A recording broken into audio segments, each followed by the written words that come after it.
You might have whatever prejudice or judgment. All animals prejudice because we don't know what the fuck we looking at. That's the truth. A bear sees a human for the first time that's never seen a human. They don't know what the fuck they're looking at.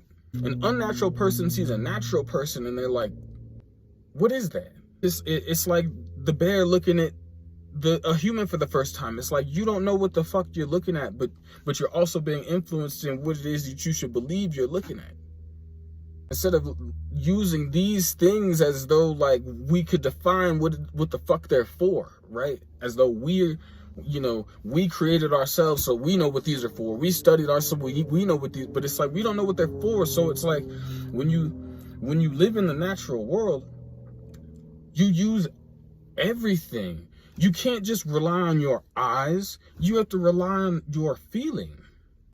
A bear sees a human. You know how powerful a bear is? A bear sees a human, but he doesn't know what it is. Straight up, like you would never go toe-to-toe with a bear and survive. Not that the bear is not a fucking badass and can just destroy any human.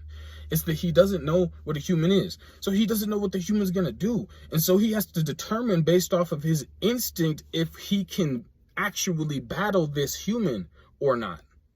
Because he doesn't know it's a human, he doesn't know what it is. He just knows that it's an unidentified potential threat. Now it could be his meal, it could be his lunch too, but at the same time he doesn't know. So the natural side, he's going to rely on his instinct, right? And in this case, instinct it happens to be a binary. If you run from a bear while a bear is running towards you or charging you, or you see a bear, if you run from a bear, it don't matter if you're Arnold Schwarzenegger.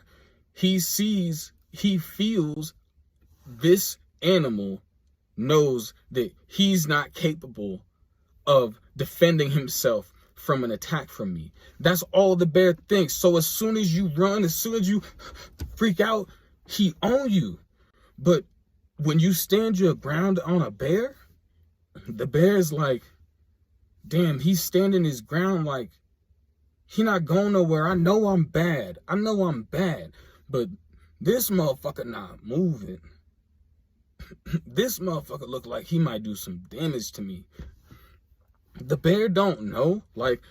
And that goes with most animals, most wild animals. A lot of animals just don't give a fuck. They bold. They'll try you, especially in packs. And like, you got to relate a lot of this shit to how humans in the unnatural world have been programmed. Because a lot of that shit flies. It's like, you could have a bunch of weak ass animals, but if they're in a pack, they're going to fuck you up. But it literally depends on how you're able to express yourself. And it's not with words. You don't use words to speak with animals and tell them, look, I don't mean you no harm, but if you fuck with me, I'm the fuck. We don't tell them that. It's literally about your feeling. If you don't mean this animal no harm, one, why should you run from it? And two, like, why would you be afraid of it? It's about energy, because at the end of the day, that animal, whether or not they can communicate with us, they have a soul. So, like, I should take that back. Like, really, we do communicate with animals. It's just not verbal.